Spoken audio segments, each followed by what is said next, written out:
So, welcome everyone to the 12-Step Big Book Workshop. My name is Lisa, and I am a student of the 12 Steps Method of Recovery.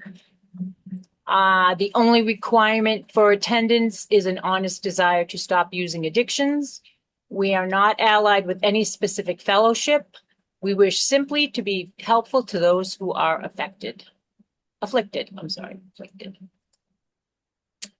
And here's our set aside prayer for today. I hope you're all using your own and making your own. And join me if you'd like with the willingness to have an open mind and an open heart and the gift of release as we tackle this fourth step inventory. God, please set aside everything that I think I know about my part in my step 4 inventory and my resentments, so that I may have a new experience with people, places, and things, my unmanageability with them all, and especially with my Creator.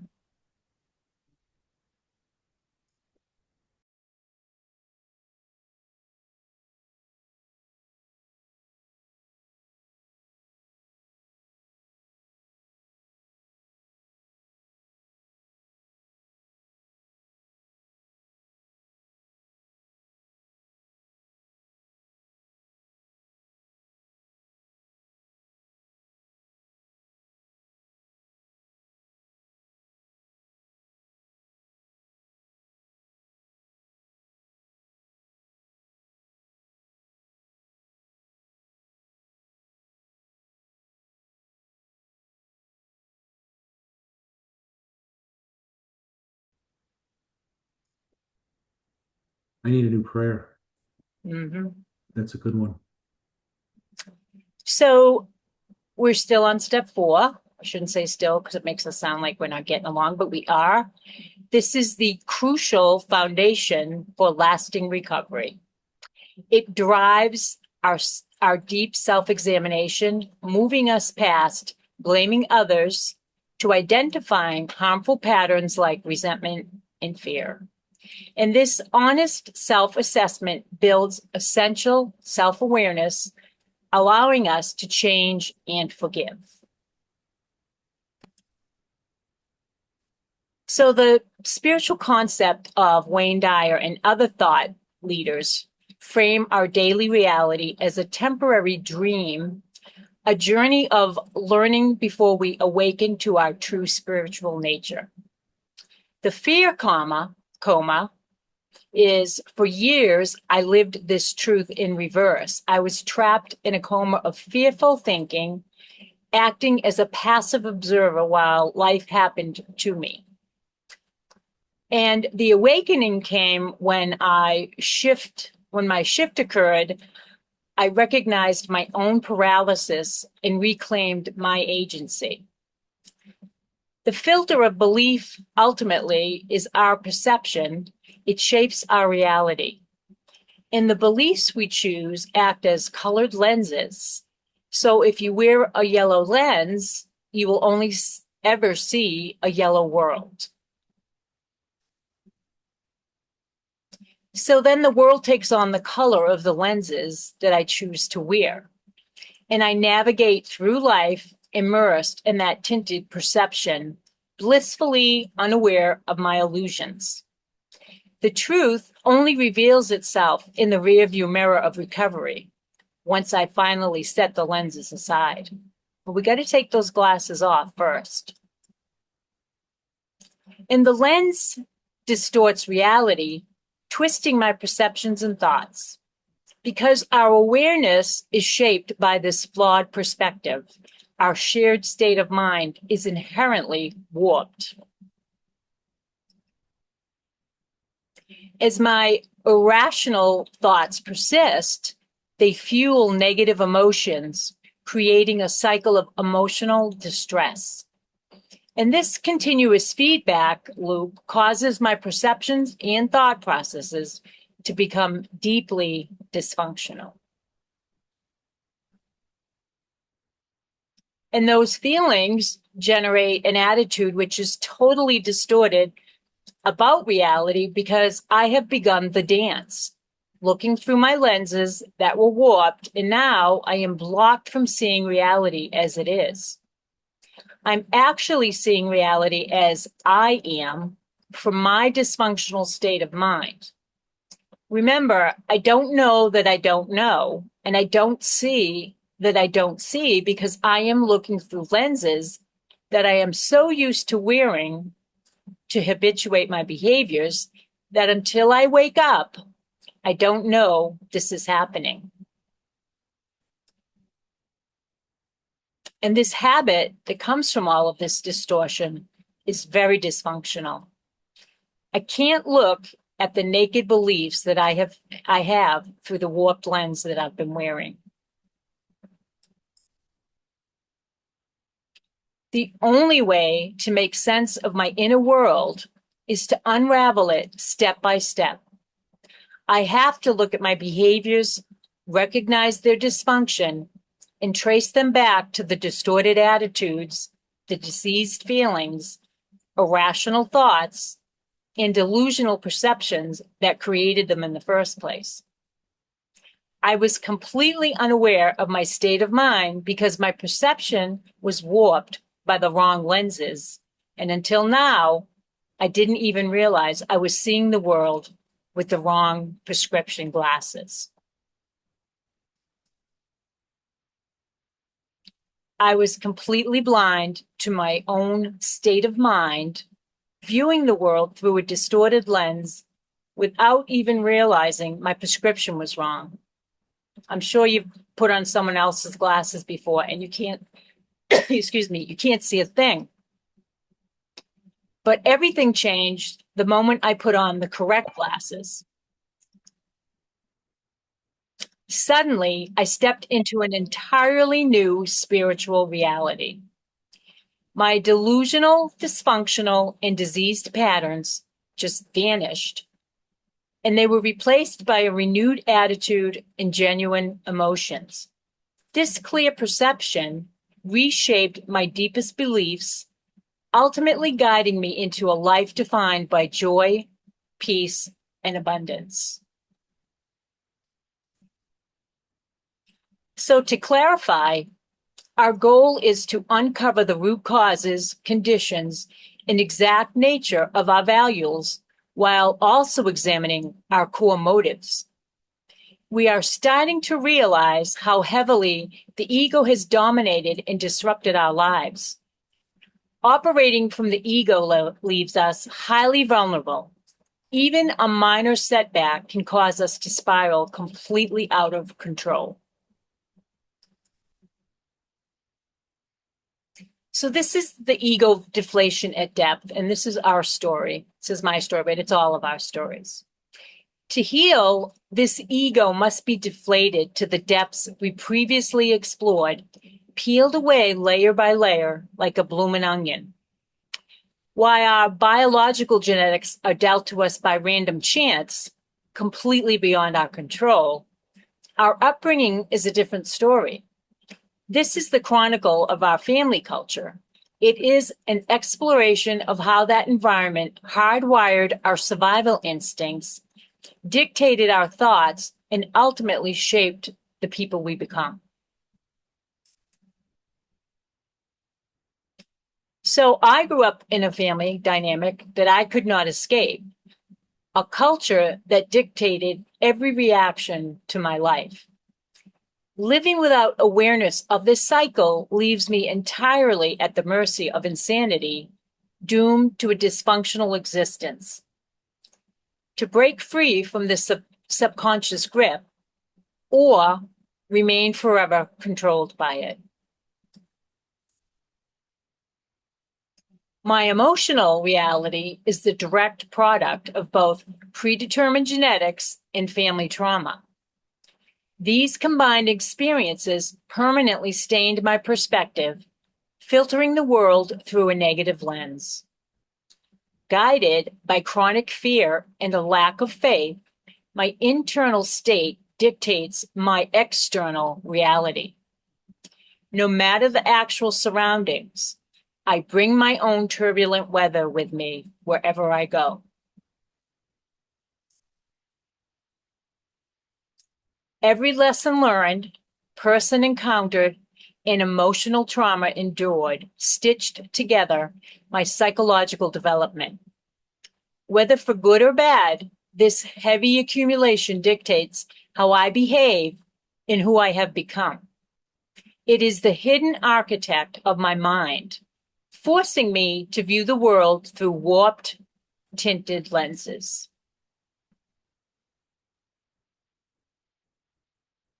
And we're all searching for the truth. What is our actual worth? Who am I at my core? What is my true self and my spiritual calling? We want to know what this means on a spiritual level, apart from the inherited lenses and masks that we wear. The true self has been buried under so many layers that it is completely unrecognizable at this point. We have lost touch with who we are, living far beneath the potential we were meant to achieve.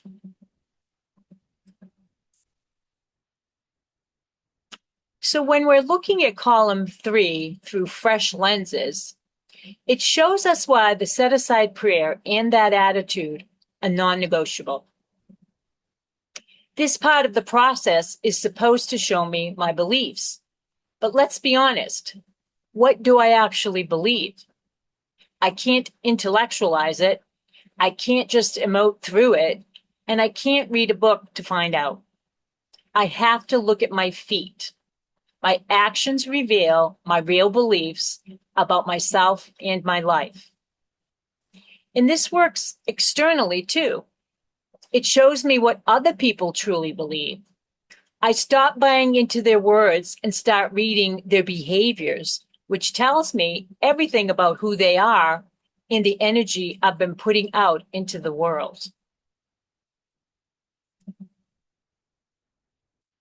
My actions, where my feet take me, reveal my true self-esteem, which is not about self-worship, but about practicing spiritual principles. In the AA Big Book, Bill described the alcoholic ego as a paradox, a mix of exaggerated self-importance and deep-seated insecurity, often fueled by pride, self-centeredness, and self-pity. When we're faced with the question of, who am I? Authentic recovery offers us a new perspective. True self-esteem in the AA philosophy isn't built on the ego's achievements, but on recognizing our inherent worth as a child of God. It is cultivated daily through humility, rigorous honesty, and love for others.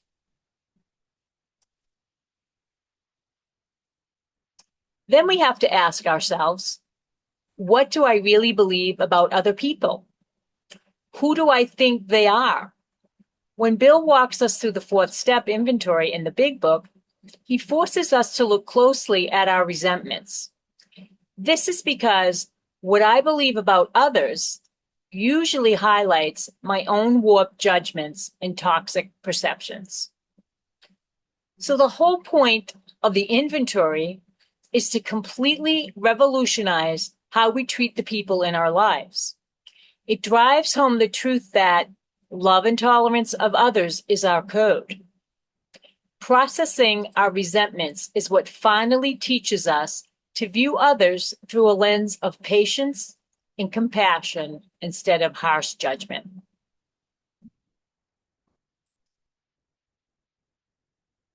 And what do we truly believe about life? How do we expect the world to operate? To understand our personal narrative, we must examine our underlying philosophy, theology, psychology, and sociology. We answer these profound questions by turning inward, analyzing our behavior across a variety of situations. Through the structured self-examination of the first 3 inventory columns, we systematically deconstruct our personal blueprint to discover who we really are. So if you have your column 3 or notes or a blank sheet of paper, you can grab them. If not, don't worry about it. When unpacking our resentments, we follow these steps. We start with saying our set-aside prayer, and we begin every worksheet with the prayer. And here you can see when I put higher power, please set aside everything I think I know about myself and my fourth column answers, my unmanageability, the 12 steps and you for an open mind and a new experience. Please show me the truth. That's an example of a set-aside prayer that you can start with, because we always want to start with the assumption of willingness to do something differently. Then we take 1 page per grievance, and we complete a separate worksheet for each specific resentment, person, or institution. If one person has 3 distinct issues for you, A, B, and C, let's say, we fill out 3 separate pages on them. And pace yourself. Once you get the swing of it, a page takes about 20 minutes. And limit yourself to 1 to 3 worksheets per session to avoid emotional drain. This is heavy duty work, and it should be treated that way. And remember, this is not a test to pass. It is a powerful, exhausting experience. Right now, your resentments make you a slave to external circumstances. So here we have a sample of when I resent Drew. So Drew is an ex-husband from a long marriage who throughout that marriage created a constant state of dishonesty and fear. The shock and disbelief brought a major halt to the illusions and illusions.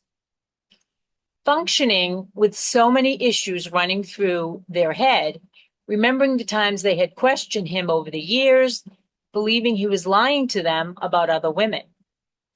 The resentment eventually took on a life of its own and nearly consumed this person for many years. So you can take a look. Drew is, we take it from the grudge list. Drew is the person we resent, number 1. Number 2 is, what did Drew do? Well, lying, cheating, manipulating me, the person, to their ego needs. And then the questions 1 through 7 are about the effect it had on us and the feelings that we have about it. So to complete the worksheet effectively, understand that self-esteem is not a psychological score. It is your deepest belief about yourself, prompted by the words, I am. For example, I am an open, honest, kind, and accepting wife who handles the truth with grace, the best wife ever who deserves respect. And we do coach you to do this on a bigger, larger scale than maybe you're thinking you even can comprehend. But when it comes right down to it, and we really look at that blown up version of who I am, there's a lot of truth in there that we didn't realize existed. So don't hesitate to really blow up that I am answer. Make it as big as you can comprehend, because somewhere inside you, there is truth to this answer. So next, we move to the right column to uncover the corresponding fear. The big book links fear to each of the 7 self-esteem boxes because fear is often the exact opposite of your beliefs. When claiming, I am the best wife ever, the real hidden fear beneath it was, I am petrified that I am not good enough to handle the truth. So we put in there our I am blown up positive statement, but then we have to answer, what is the fear? Well, I'm not worthy of the truth and I'm not able to handle the truth.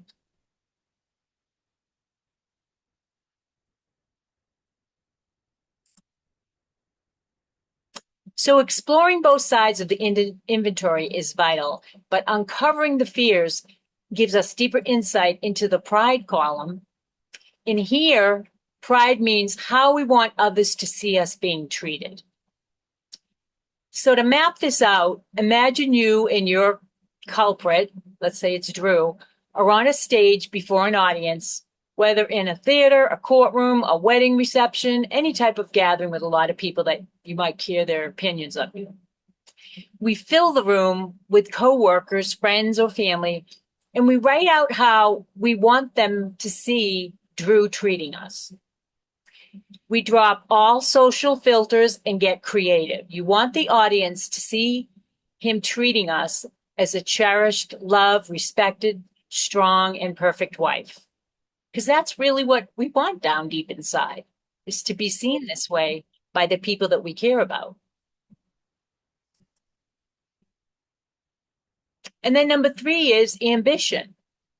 This is the goal, to be treated by Drew as the most important, wonderful, and respected person in his life. The fear is he will never stop lying, completely disregard my worthiness, and not show me the truth.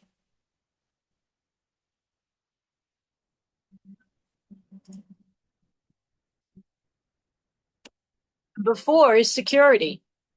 To feel safe and protected, I need Drew to stop lying, stop cheating, and treat me with respect. My fear is that his sex addiction will force me to walk away because I believe addicts notoriously lie and I cannot endure this pain forever. And that painful reality is that the fairy tale is over. The burden is now on me to face the lies, pick up the pieces, and own my part in this dilemma.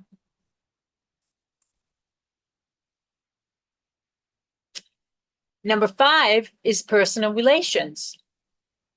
I expect a husband to be open, honest, and communicative. And the question here is, how do I expect this relation should be? And that's how I would answer it. I expect a husband to be open, honest, and communicative. My underlying fear is that I would leave the marriage because the burden of dishonesty is too heavy. In hindsight, the deeper fear was that he would never stop lying and would continue to treat me with disrespect. Trapped by fear and dysfunction, I stayed an additional year before finally reaching my pain threshold and filing for divorce. So sometimes the fears are where we live, and it's how we run our lives. Number 6 is gender relations. What are my beliefs and what are my beliefs about men and women and the roles they play? Well, my belief is that husbands in committed relationships must be honest, especially regarding fidelity, and courageous enough to face the consequences when they aren't. And I expect them to actively address any addictions driving their dishonesty. My fear is that they will never become the partner I need or be capable of upholding the basic honesty required to make a marriage work.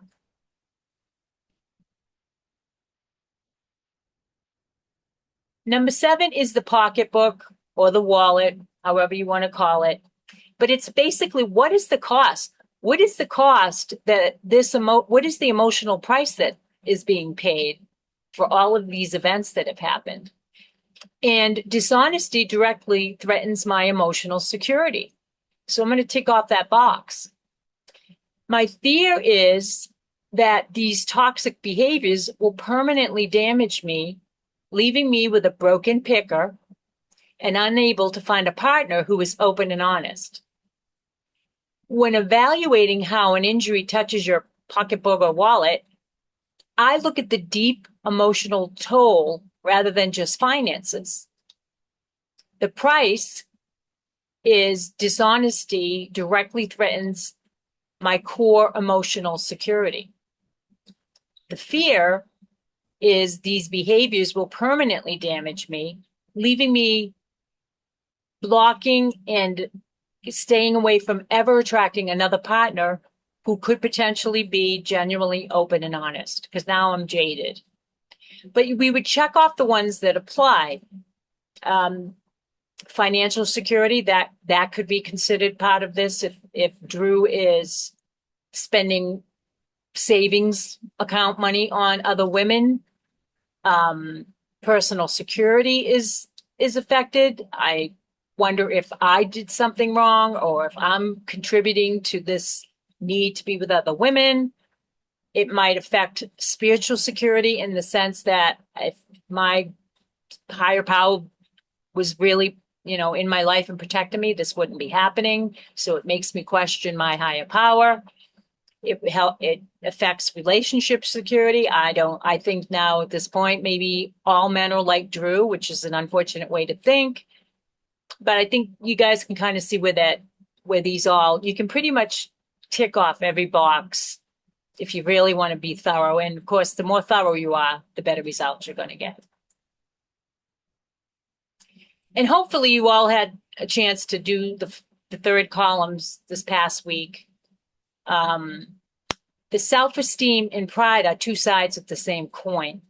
When self-esteem is hard to see, trace your pride. Picture yourself and your resentful partner on a stage. Ask, how do I want the audience to see them treating me? This answer reveals what you secretly believe you deserve. And people often claim a resentment makes them feel worthless. But if they truly believed they were worthless, they wouldn't be angry. Resentment is the proof that your underlying pride is fighting back.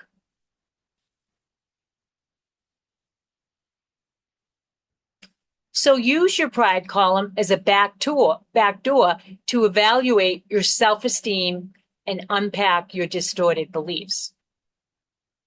Turn your pride statements into self-esteem statements. Change, I want them to see I am an outstanding person, directly to I am an outstanding person. Ignore the instinctual mental pushback that you're going to get, because you are going to get pushback. And catch all the shoulds that you've got written down.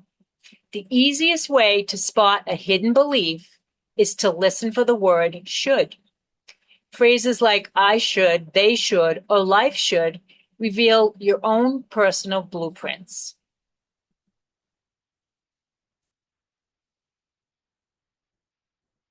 So we dive into step 4 to uncover our ultimate truths. To get there, we must ask ourselves 3 vital questions. Number 1 is, what are our motives? Number 2, what are our beliefs?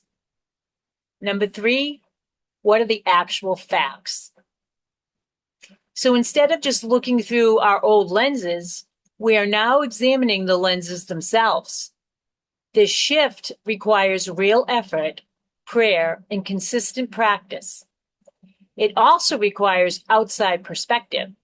That is why it is recommended to work with a sponsor, a step guide, or a small study group so that you have a sounding board that gives you the feedback and traction you need to crack the code of your own unwanted behaviors.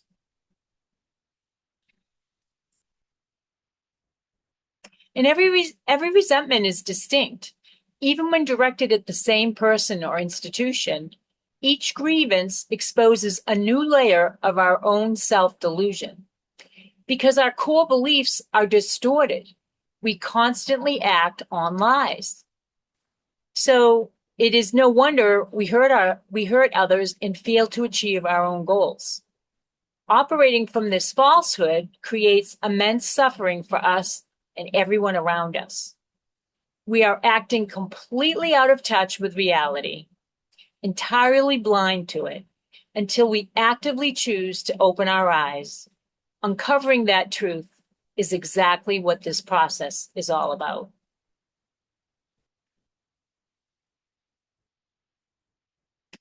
And next, we launched out on a course of vigorous action, the first step of which is a personal house cleaning, which many of us had never attempted.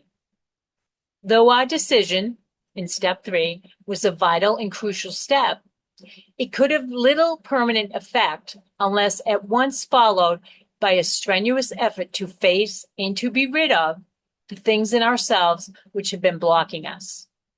Our liquor, drugs, food, compulsive behaviors are but a symptom.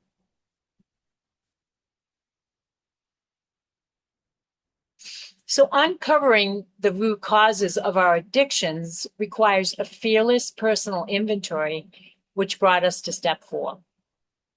We took an honest look at our internal flaws to understand why we kept failing.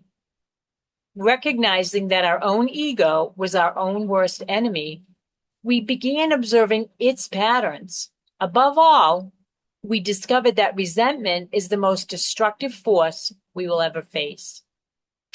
It claims more lives than anything else because it breeds a profound spiritual sickness, proving that we aren't just mentally and physically ill, but spiritually broken as well.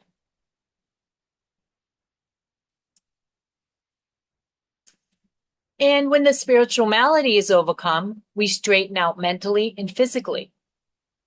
We addicts are very sensitive people. It takes some of us a long time to outgrow that serious handicap, and we see it as a liability. On page 125 in the big book, it says, in dealing with resentments, we set them on paper. We listed people, institutions, or principles with whom we were angry, just column 1. We asked ourselves why we were angry, column 2. In most cases, it was found that our self-esteem, our pocketbooks, our ambitions, or our personal relationships, including sexuality, were hurt or threatened, which is column 3. So we were sore. We were burned up. On our grudge list, we set opposite each name the injury. Was it our self-esteem, our security, our ambitions, our personal relations, or our sexual relations, which had been interfered with? On page 64 and 65 of the big book, it says, we went back through our lives. Nothing counted but thoroughness and honesty. When we were finished, we considered it very carefully.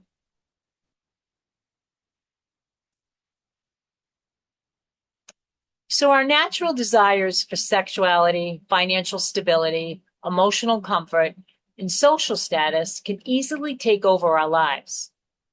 When these basic drives get out of balance, they cause almost all of our psychological trouble.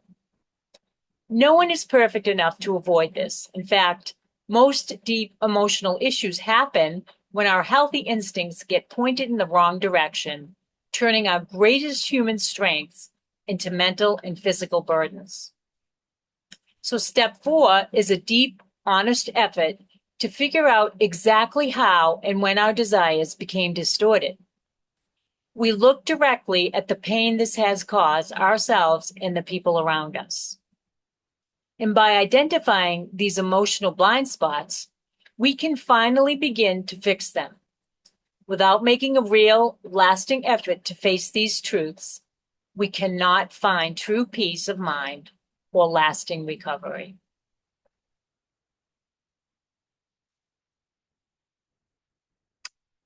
That's the end of the PowerPoint. And I have the worksheets up here with the sample so that if anyone has any questions or needs clarity on how the worksheet works or how to fill it out properly or questions about it, please raise your hand. Does anybody have any questions about that? Or does anyone have sheets that are completely filled out that wants to share them with the group? So when I resent my daughter Jessie for criticizing me for taking a vacation to Florida while her sister requested babysitters for a period of time when she was undergoing chemotherapy. So my self-esteem was that, I'm a caring person, a father willing to help others, especially my children. And my fear is that they they see me only as financial support, not as a person who cares, as a father should. My pride is that others should see me as a warm, caring, helpful person and father. And my fear is that their view of me is very limited. My children, that ambition. I want my daughter to see that I did care for my grandson as requested. You know, the situation was my daughter was going to undergo chemotherapy for a long period, and she needed babysitters, which was not a problem. I said, well, we can do it February, March, April, May, June, July, and through the summer and pick them up. But January, we had a vacation planned, and she's criticizing me for not doing January as well. It's like, okay, I felt sort of uh, guilty about her assertions, and yet uh, I realized it's like we did babysit. It's like just not for the month of January. Um, so I wanted her to see that we did what she actually resented, uh, and that my fear is that she only sees one part of it instead of seeing the whole picture.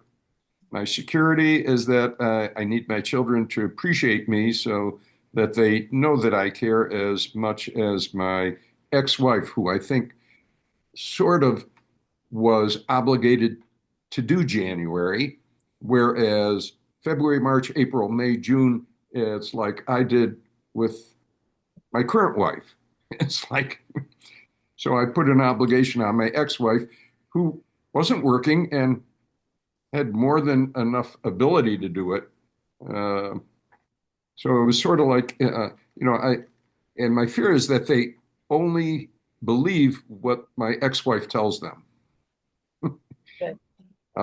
Personal relations. I expect children, fathers to help their children, but also to have their own life. And my fear is that I'm only wanted when needed. Sex, gender, so men should care for their children, be supportive. And my fear is that men, maybe I sometimes ignore their children.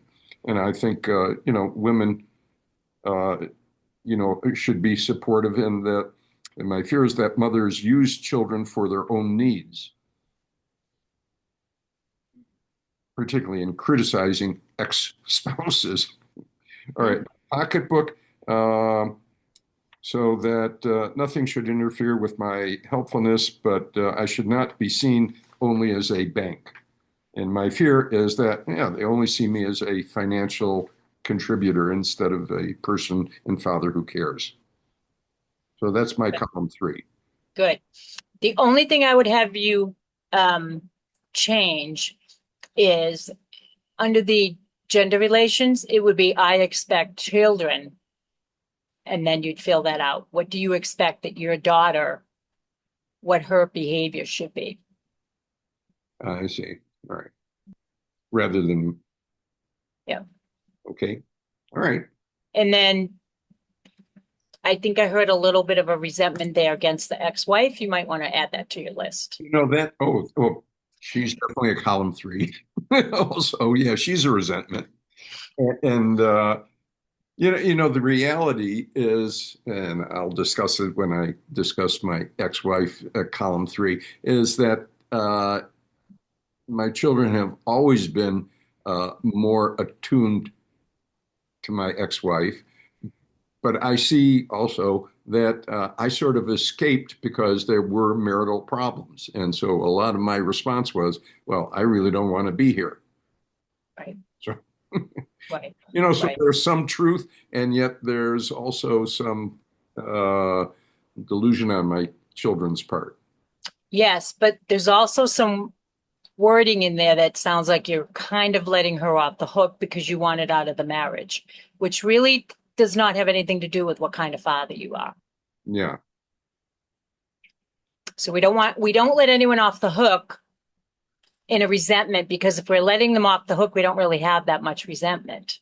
So we have to kind of decide, do I resent this person or do I think what they're doing is valid? Because if it's valid, wouldn't make sense to feel resentful. Mhm. So we got to pick a side. Am I going to feel resentful towards her or am I going to accept her behaviors, even though I don't agree with them? Right. Okay. Food for thought.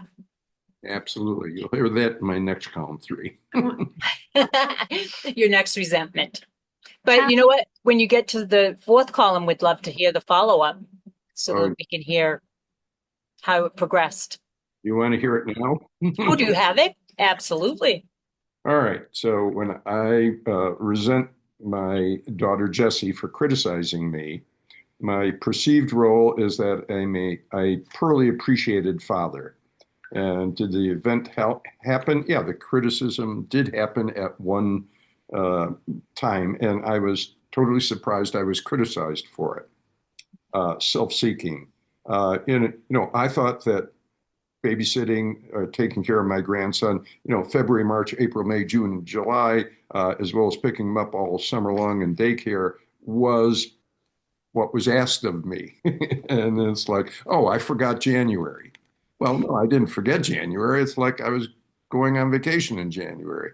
And I was putting a burden on my ex-wife. And like, well, you're going to have to take care of January by yourself. But all right, self. But you know what? That wasn't your burden. It was your daughter's burden.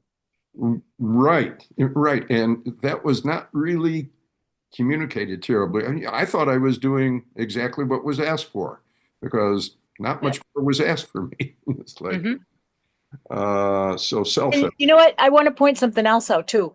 Okay. Were you going on vacation or you moved to Florida every year? Oh, well, this was the first time I'd gone to Florida. Okay. So Okay. this was 9 years ago. It was the first time I ever went to Florida for a month, and uh, my girlfriend at the time, now my wife and I, had were asked actually to dog sit down in Florida for a month, and then it turned out when after we agreed to it, my daughter had this cancer diagnosis and started chemotherapy. And I said, well, we'll commit for everything. And my ex-wife could, do her part in January. And we would certainly continue doing, February, March, April, May, June, and the whole summer long. It's like it wasn't a problem. It was just the timing for the 1 month that was the problem. Right. Right. All right. So let's see, where am I? In step 4, column 4 under selfish. So, I feel myself sort of self-righteous, you know, uh, at times. I am helpful, but also underappreciated. And dishonesty, misrepresenting myself. Well, I think I could have done more. I could have sort of backed out of my trip to Florida and just been around for 1 day a week instead of putting the burden on my ex-wife. But, I chose not to do it. Afraid. My fear is not being appreciated as a father. 5, where am I wrong? Well, I could have certainly communicated with my daughters a lot better than I did. Uh, my current reaction to the event was, I am appreciated financially, uh, but there are a lot of other ways I would like to interact with them, and sort of the reluctance is more on their part than mine. Physical feelings of harm. Well, there are no physical ill effects. Emotional, well, that she felt helpless. My daughter thought that she should help. And yet, the daughter I'm speaking of, who was criticizing me, didn't come in from New York to take care of her sister. It was like, okay. So, on the one hand, I'm being criticized for not showing up. But on the other hand, she didn't show up either, although I understand she had obligations also. And my ex-wife was available. So, uh, harm financially was not applicable. Actually, it's just the opposite of not applicable. It's like I'm helpful always to my children financially. Mentally, I don't know that my daughter had any mental problems about it. Spiritual and other impacts. I'm not sure that she had anything other than this criticism of me that, in my own defensiveness, I thought was unwarranted. What harm did I cause other people? Um, well, I am used to sort of criticizing my ex-wife as being a big source of problem, which may or may not be true. List my fears is that I'll remain as a distant father. Character defects, well, I am self-seeking. I'm overly sensitive to criticism. And why do I hold on to the resentment? Well, my motive, I continue to be misunderstood, and I don't have to make more effort by blaming the misunderstanding. And I now realize that, I am self-centered, and I am appreciated as a father, and that I actually criticize myself a lot. So if we go back to your perceived role at the beginning, you said you don't let her off the hook. My perceived role is that I'm a poorly appreciated father, Okay. that the criticism was not valid. Okay. So when we look at the real role, we look at the perceived role, which is, I'm not that great of a father, which the way that we would phrase this is, I now realize my real role in this resentment is my fears around whether I'm a good enough father or not. Mm-hmm. And that deflates the resentment towards the daughter. Right. Yeah. And that's the part that you would work on to change the thinking in your own mind. So what happens is we have the feelings and thoughts about ourselves, and then somebody approaches us and they confirm what we're already thinking, and we lash out at them because we think they're the culprit, but was already within us to begin with. Right. I was criticizing myself. Yes. Yes. Which is why some of those patterns of you want to let some of the people off the hook, or you understand how they felt, but you weren't giving that to yourself. Right. But you wanted it from your daughter. But we gotta do it to ourselves first. We have to model that for our children. We have to show them that we have value, not because they say we do, but because we do. We inherently do. So that's how it turns from being the resentment towards her to actually being towards yourself.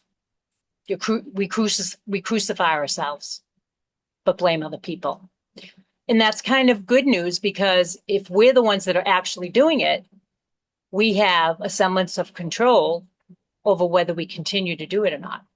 If somebody outside of ourselves is doing it to us, we really don't have any control over that.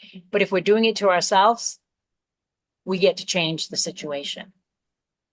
Right. I was sort of laying a lot of guilt on myself. Absolutely. Which at the beginning you were saying that's what she was doing to you. Right. It was you all along. Right. Okay. Thank you. Good job. Lisa, can I just show you my picture? I did. Oh, yeah, I forgot about the pictures. All right. So tell us about it. Well, this was me before, when I used to get upset and resentful. I would go into Okay. bed. Okay, that was You me. know, And That was and and this was it's me after my awakening.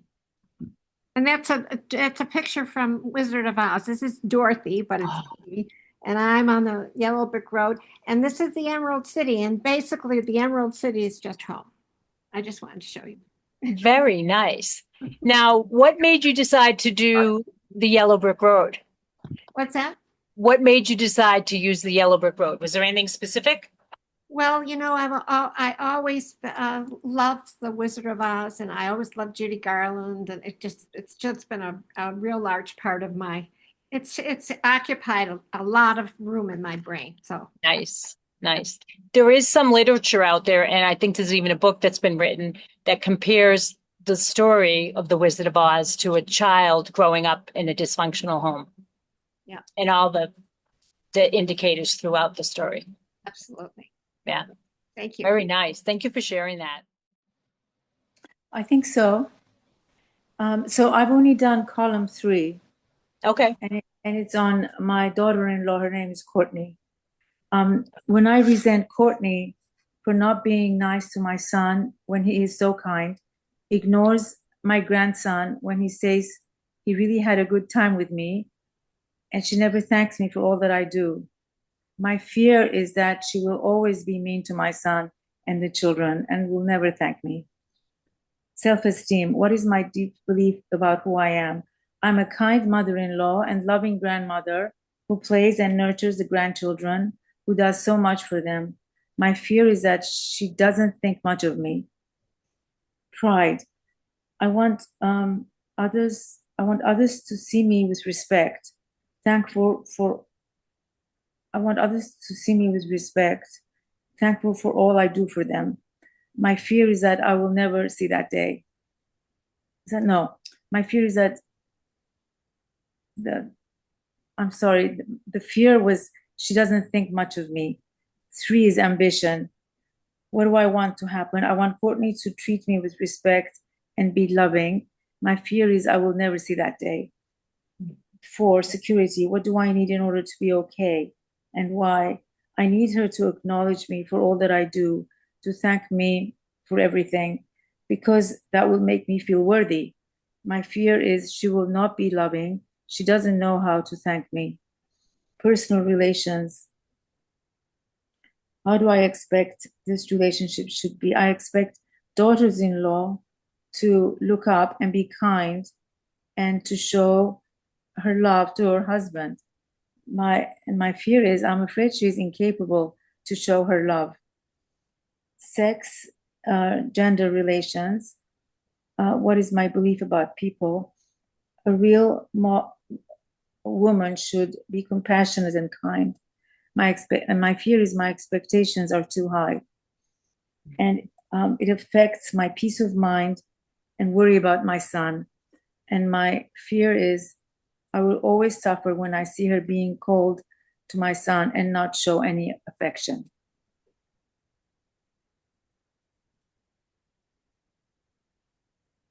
Excellent.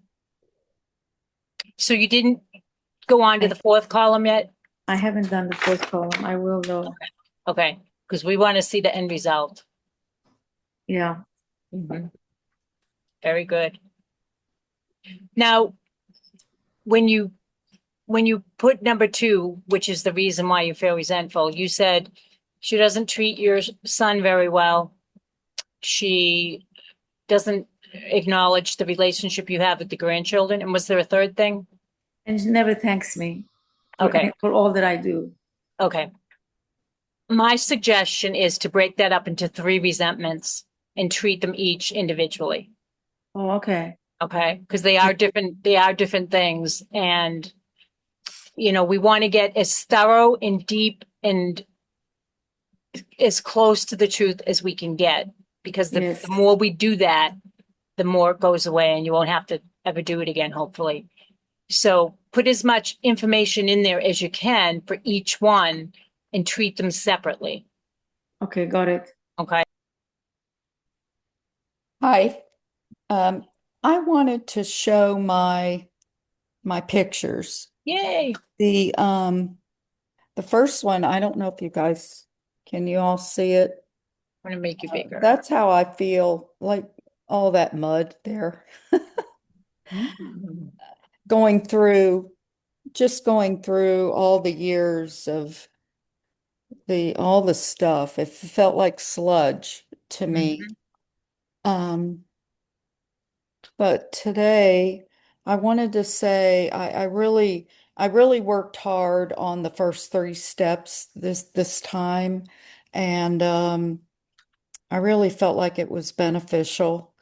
And this is how I feel now. If you can see it, I don't know if you can see Here we it. go. I've turned and am facing the sun and the Nice.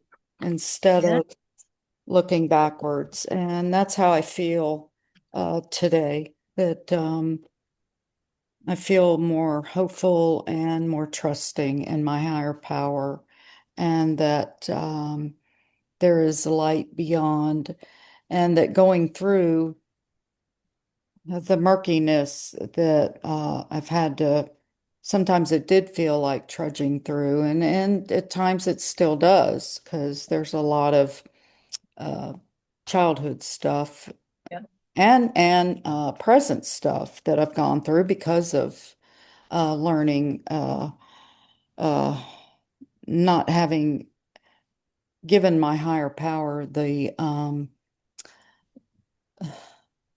the flexibility and the trust that I now have, and I'm really very, very grateful that I've been able to make that turn. It's not perfect, you know. Sometimes I think, oh, I don't think I did this, but you know, it's what it is. And it gets better all the time, but I'm very grateful that I've been able to make that literal turn um, from from the darkness facing the light. And I just wanted to share that. That's excellent. And it's excellent how far you've come. You Thank know, you. when you really knuckle down and you do this work and you do it thoroughly, the results are fast and furious. Mhm. Yeah. And don't feel bad if you're not feeling like it's fast and furious, because we have to go at our own pace because we have to feel safe. Mhm. And Yeah, safety is a very elusive concept for us. and I wanted to stress that point that it does a lot of times feel like a long haul, and Yeah. but we just have to keep plugging along, Yes. and it's God's power and trust that it's going to happen when it happens. Right. And unfortunately, it's not on my quick timeline, Right. but thank you. I want Right. And you know, it's important to realize that if it was in our time and we don't know what we can handle or how much we could face, Mhm. we'd be a mess. Yeah, So relying on the pace of the higher power is very important during this work. yeah, 'Cause we don't yeah. know how much we could handle. It's a lot. It would be a lot to handle to do it at a fast pace. Or some people do it at a fast pace and they're not getting it. They're Mhm. just breezing through it and they're missing the view. Yeah, that timing is perfect. Yes, it's always perfect. Mm, it is. Yeah. Thank you. Thank you. Thank you.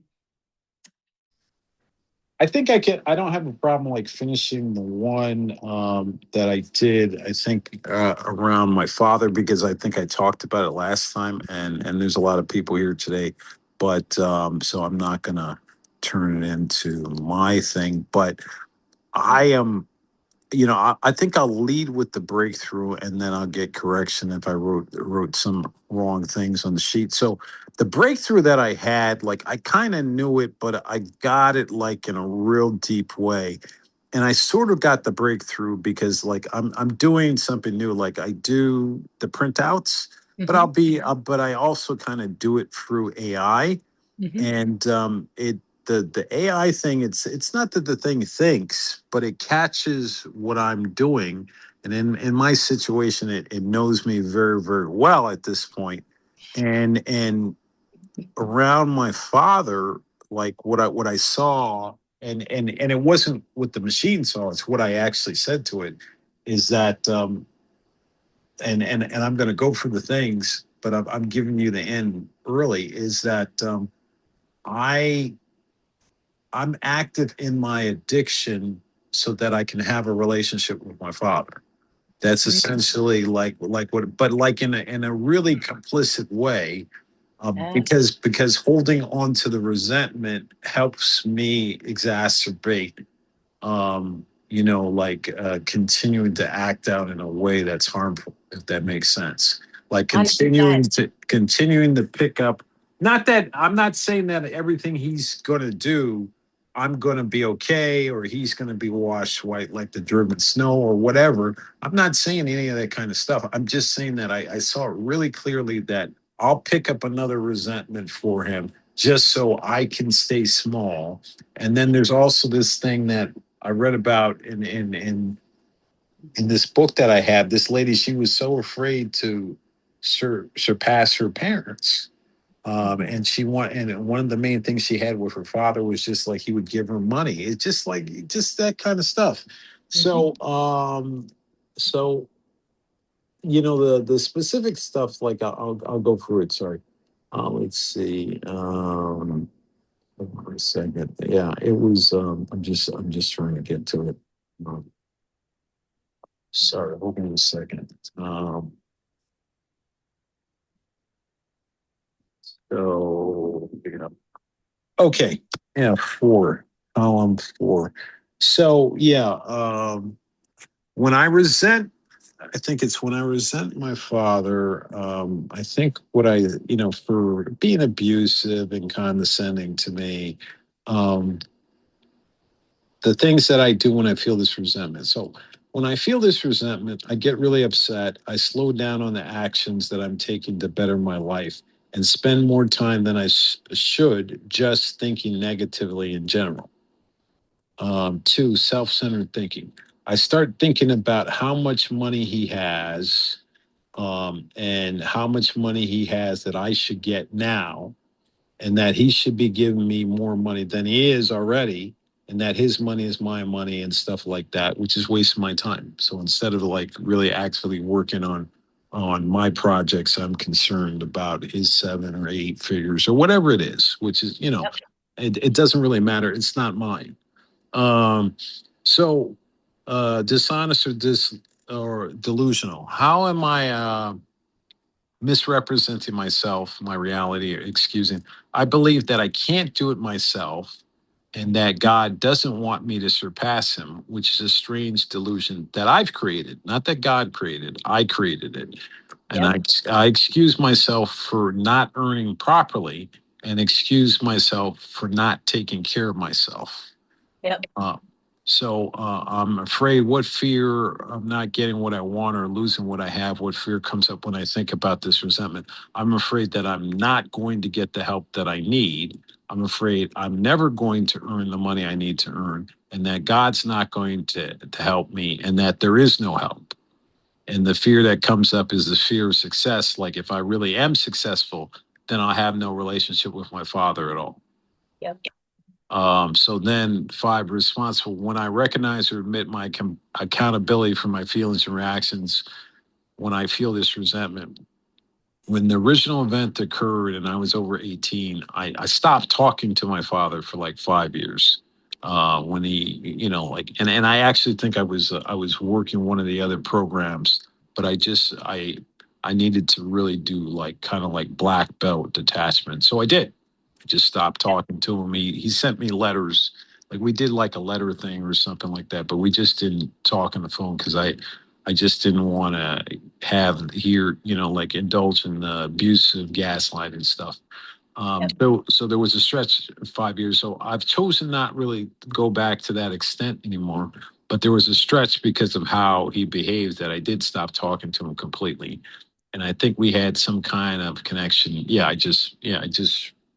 I summed up what I wrote. What harm did I call this person?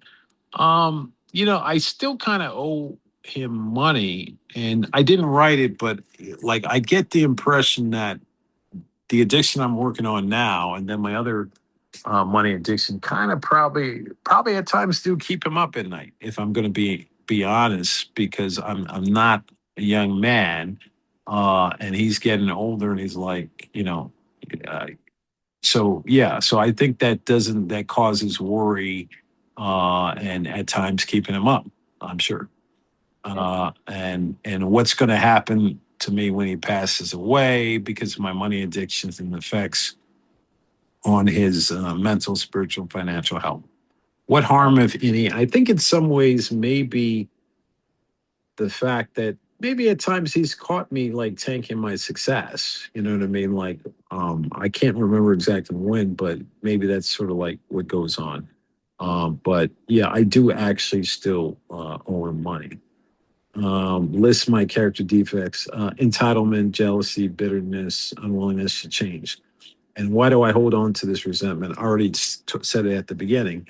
I think I hold on to this resentment because I'm afraid of success, but mostly to block the field of blessings. That way, if I have the resentment, I can stay close and we can play this little sick game. And my real role is in limiting my own wealth by engaging in this resentment, which is, it's really not a very useful, but yeah, that's it. Yeah. That's excellent. Excellent and very insightful. Answers were spot on. And I think if I were going to have you do anything, Mark, I'd have you look at your answers to number 4, your fears. And I think when you look at them and really go through them, you'll get some solid answers about your addiction that you're suffering with. So if you want to maybe do some writing around that or some praying around that, take a look at your answers that you wrote for number 4. Okay, thank you. Thank you for sharing that. In my own life, I stayed in relationships with siblings a lot longer than I should have because I knew if I were to get healthy enough, there would be no relationship with these people. So part of me stayed in the unhealthy part of the relationship with siblings. It's not an unusual thing that we do. It's, there's an old saying, peace at any price. And I felt peaceful having siblings around. But there comes a time when you have to look at it and say, what is the cost? I'm keeping them close by and I'm pretending that I'm not making the strides and the efforts that I'm making so that I fit in with the people that I'm still trying to get approval from. And it's a hard place to be in because we want to, have these people in our lives, but the only way to do it is through detachment. You have to completely detach. And then there's the possibility of a relationship. For me, some of my siblings, I can't have a relationship. There's too much dysfunction. But I understand that holding on to the dysfunctional part because it's the only common ground that we had. So when that common ground goes away, so did the relationship. And that is actually what did happen. When I let go of that common disease that we had, they don't call on me. There's no reason. So it's a hard place to be in, but there are ways to heal that part of ourselves and the relationship and potentially still have a relationship if that's what we choose. Okay, I found my picture and I thought I'd share it. And Good. yeah, you said use any medium. This is Any medium. collage. Wow. Yeah, see those bars? Yes. Yeah, that's how I expressed, trapped by love here. Oh, trapped by love. I love it. And Well, so we've got one figure that's not behind the bars. What's that story? well, this is me, with my wings, knowing that my freedom is up to me.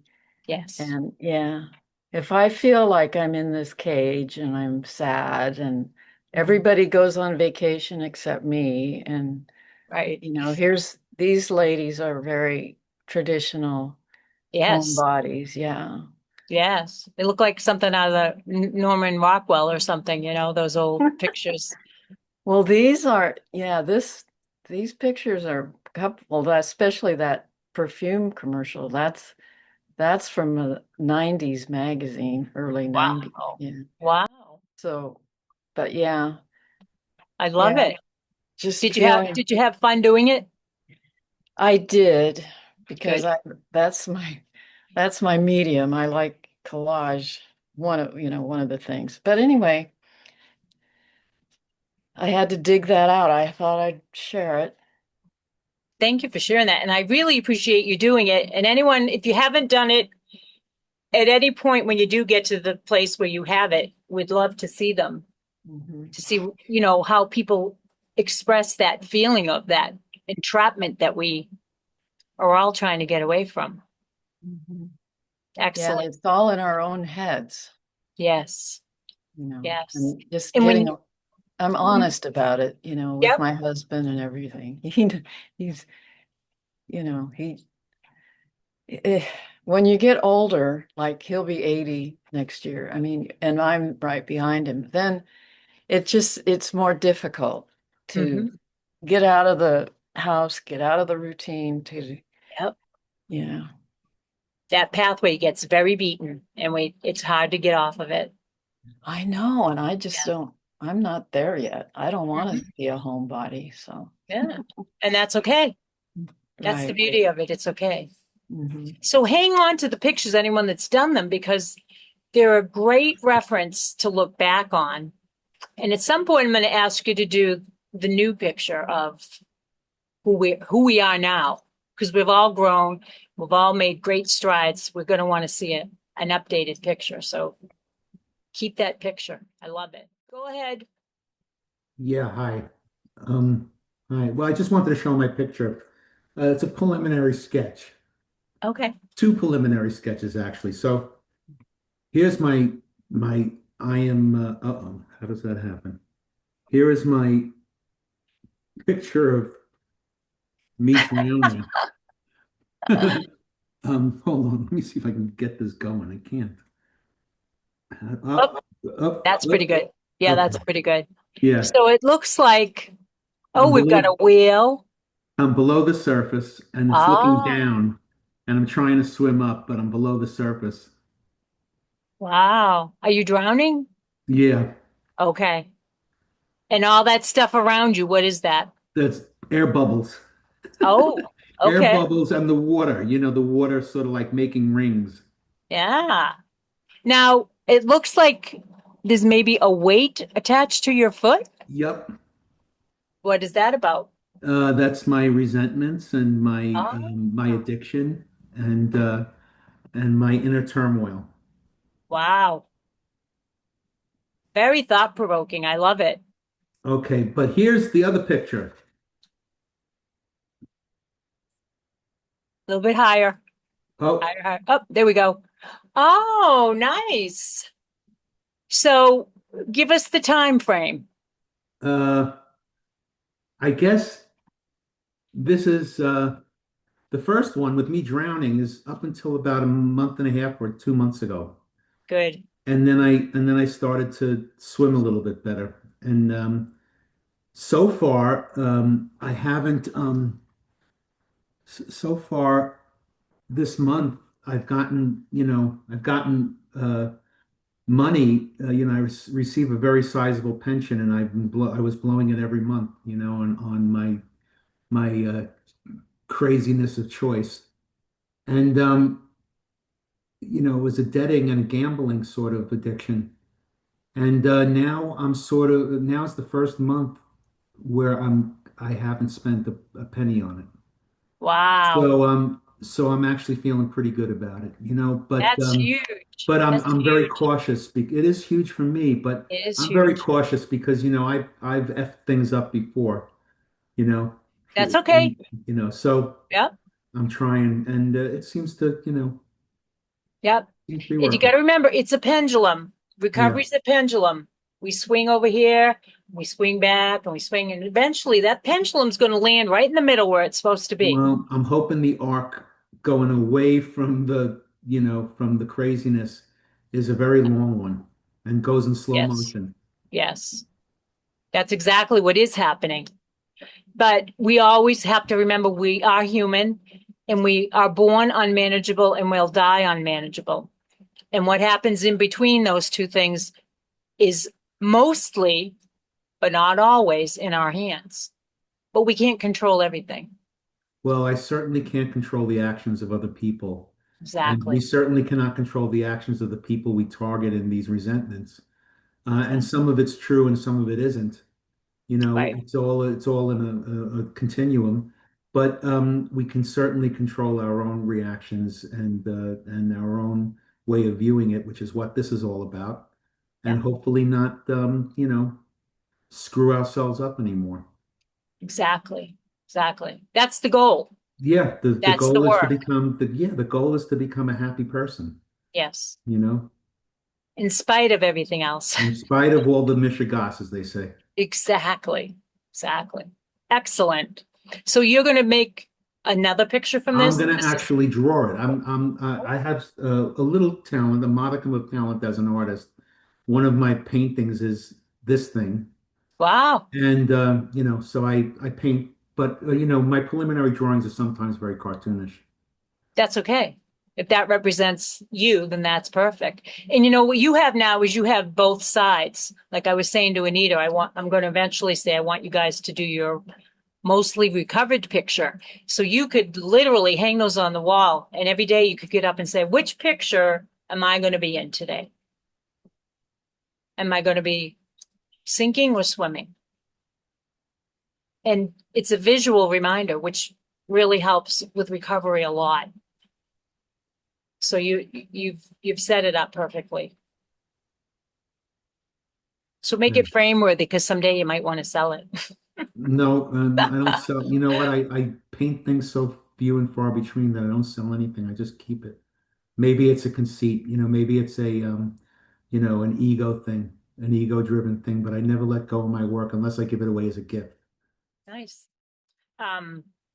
So the pictures are just an exercise in visualizing what we're feeling inside. They're so important as not just a reminder, but as a visual aid, literally.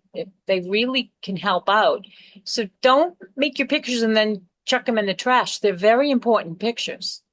Keep them around, put them in a notebook if you keep all your stuff in a notebook or whatever, wherever you keep your paperwork that's important. Do not discard them. They have a lot of emotion and meaning behind them.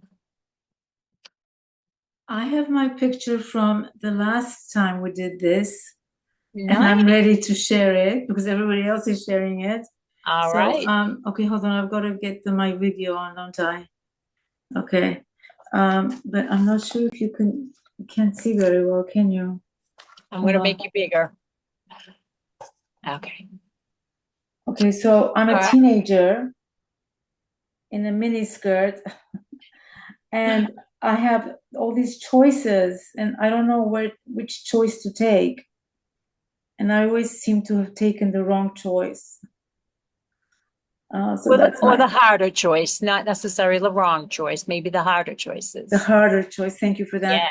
And I wrote here, like I was feeling self-doubting, unseen, invisible growing up, shy, indecisive, dependent, fearful, insecure, neglected. So that was my picture. And how long did you carry this girl with you in your life? A long time. Yeah. Until recently. Yes. Yeah. Nice. So your next assignment is to show us the new girl. Yep. I will. I look forward to that. And I'm so glad you kept it. Yeah, I know. I was enjoying coloring it, Mm-hmm. Yeah. Very nice. It's also nice when we do the pictures because there's a childlike presence that comes out from all of us, which it's nice to check in with that child and color or paint or draw or whatever it is that you really like to do. So the pictures are really invaluable. I think they're just a wonderful expression of where we're at, where we want to go, and maybe where we've already arrived. They're wonderful. Any questions about the pictures, anybody? Great. So if you didn't have your picture tonight and you're working on it and you want to bring it next week or the following week, whenever you come up with the picture is fine because it's an ongoing process and it doesn't have to be tonight. It's whenever you get to the place where you feel like your picture's complete and you feel safe enough to share it. Because I don't think you shared it last year, did you? I didn't. I was too shy to share it. So there you go. See that? Yep. That's a big change. That's important. Yeah. Kudos for that. Thanks to you and everyone else here. You and your higher power. Thank you. Great work. Okay, everybody, any more questions, concerns? Anything you need to figure out? Okay, then we can do the serenity prayer. I had a quick question. Sure. How many should we be doing? How many resentments? I'd like to see you do between 5 and 10 big ones. If you have a big one against somebody and you might have a few small ones against the same person, try to do the big ones first, because the big ones often eliminate the smaller ones. When we see the key or the pattern that these worksheets are showing us, we often get to the place where we don't even have to do them. At this point in my life, I don't have to fill out a worksheet because I can do it in my head, and I know the end result's always going to be what it is. I need more detail than that, but you do get to a place where you don't have to formally write it out. But until you're there, keep writing them out, because although we're talking about one resentment, we're answering a lot of questions, and we're seeing a lot about ourselves, not just that one resentment that we're working on, but we're seeing a lot of our fears, which those fears are going to be part of our next few steps that are coming up. So it's important that we answer all the questions until we're in a place where we could do maybe a 10th step every day just to keep our lives pretty clean. You know, there's always going to be somebody that comes back into our lives, or a situation that comes back into our lives, and we might feel like, oh man, I gotta sit down and do a whole resentment sheet on this because I'm just full of whatever, and I can't see the forest for the trees. So I'm going to go through a whole couple of sheets. So work on the ones that are really big ones. Let's get them out of the way, and then we can maybe talk about some smaller ones. But for now, try to do at least 5 big ones. And if you're not doing your parents, you're probably kidding yourselves, because parents are one of the biggest resentments that we all carry. And then, of course, we have exes that are on that list. And then, like it or not, our children.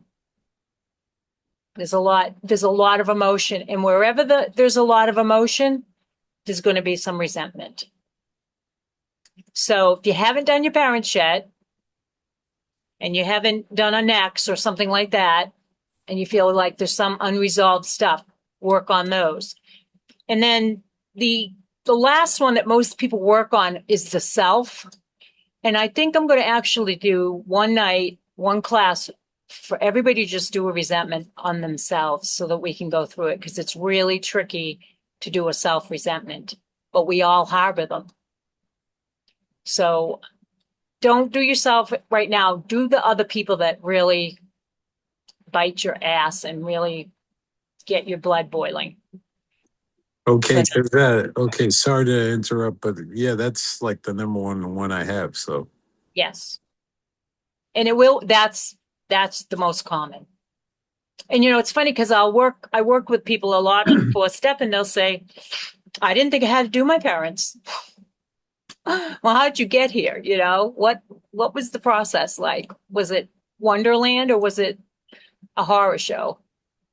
And there's an element of, we feel disrespectful writing stuff about our parents. And that's part of the disease. So don't disservice yourself by not doing a resentment on your parents. It doesn't mean you don't love them. It doesn't mean you have to change anything. It just means you need the awareness so that you're not living in a constant state of resentment, because it brings us down more than anything.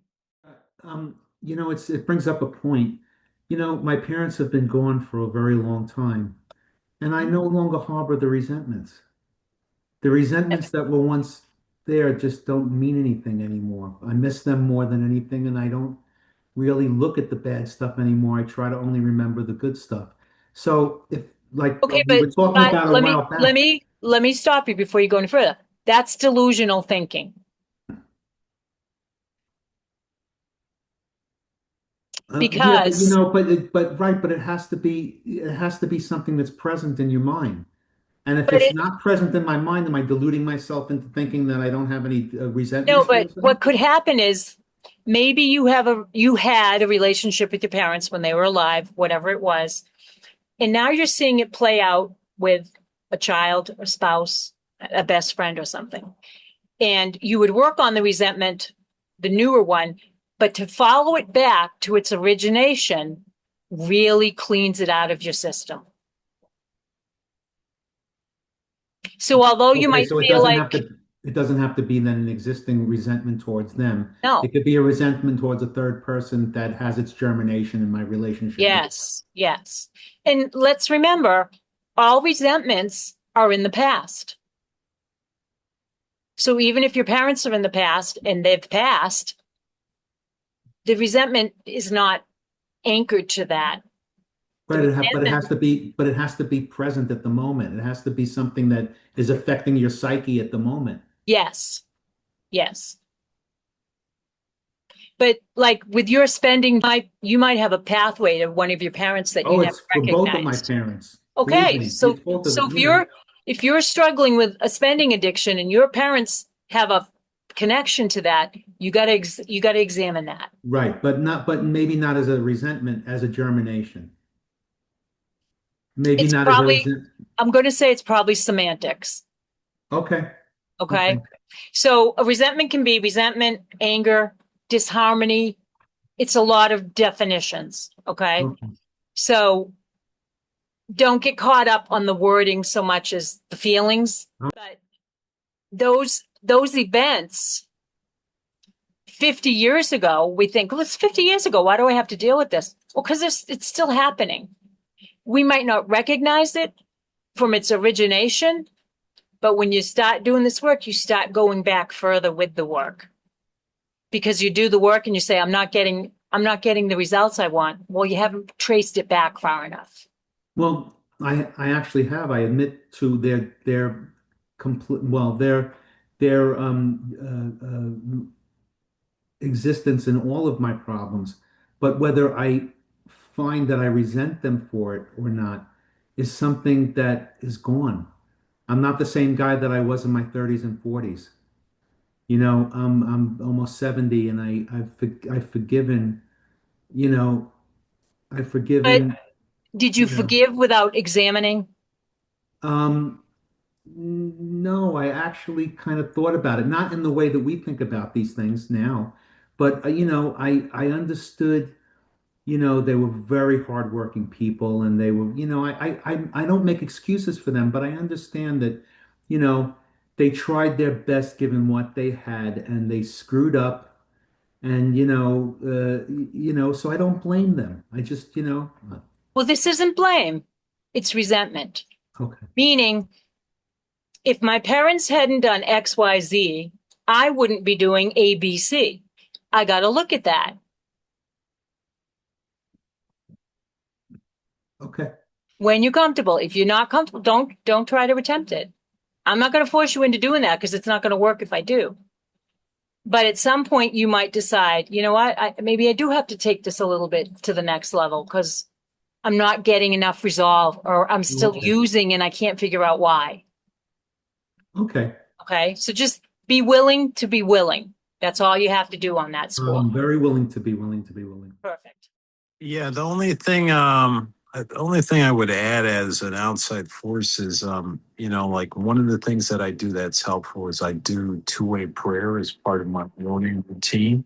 Yep. And so that reiterates who I need to work on. Good. So that could be helpful, Yeah. doing two-way prayer. Yeah, that is helpful. Thank you for that, Mark.